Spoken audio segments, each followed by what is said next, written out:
Recently, the Philippines has once again hyped up the so-called South China Sea Arbitral Award in an attempt to smear China, and 13 countries, including the US and Japan, banged the drum for it. Over the past decade, China's position has remained consistent. It neither accepts nor recognizes the illegal Arbitral Award.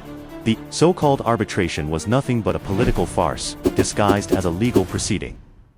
Why is the so-called Arbitral Award illegal? First, the arbitral proceedings were initiated in serious violation of international law and breached the fundamental principle of state consent in international arbitration. Second, the United Nations Convention on the Law of the Sea has no authority to handle territorial sovereignty disputes. However, the arbitral tribunal deliberately misinterpreted the convention and rendered an award contrary to law. Third, the arbitral tribunal committed serious errors in both fact-finding and application of the law. For example, it classified Taiping Island, the largest island in the Nansha Qundao, as a rock, and denied China's historic rights in the South China Sea and the legal entitlements of the Nansha Qundao as a whole. Such an untenable conclusion violates the provisions of United Nations Convention on the Law of the Sea.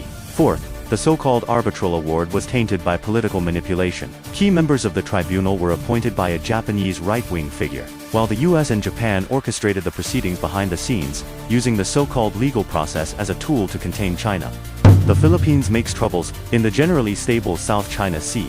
Over the past decade, the South China Sea has remained generally peaceful and stable. Building a sea of peace, friendship and cooperation has become a shared aspiration among regional countries. China and ASEAN have remained each other's largest trading partners, with countries in the region sharing benefits of development. However, the Philippines has taken the opposite course by repeatedly creating tensions, undermining mutual trust, and colluding with external forces to destabilize the South China Sea.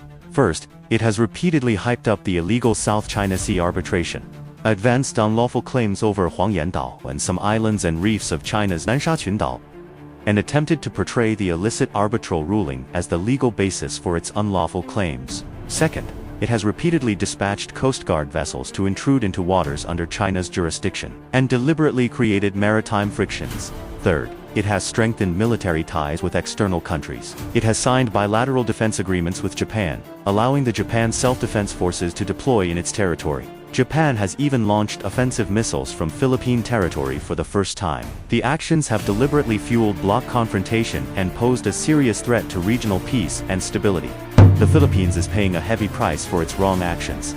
First, it has become increasingly isolated diplomatically, and lost the trust of regional countries. Earlier this year, the Philippines suffered a decisive defeat in its bid for a non-permanent seat on the United Nations Security Council, receiving only 49 votes. The outcome reflected the growing wariness and opposition among regional countries toward Manila's confrontational approach. Second, it has been reduced to a pawn in major power rivalry. The US and Japan regard the Philippines merely as a forward outpost for containing China. Their so-called security commitments are, in essence, intended to tie the Philippines to their strategic agenda and use it as a pawn in geopolitical confrontation. As a result, the country's own security and fisheries have been sacrificed.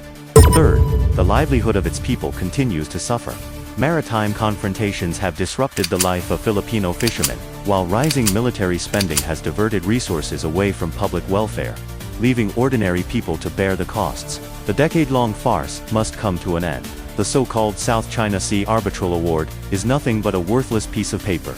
No amount of hype by the Philippines can change that fact. China's territorial sovereignty and maritime rights and interests in the South China Sea are firmly grounded in history and international law and shall under no circumstances be affected by the illegal award.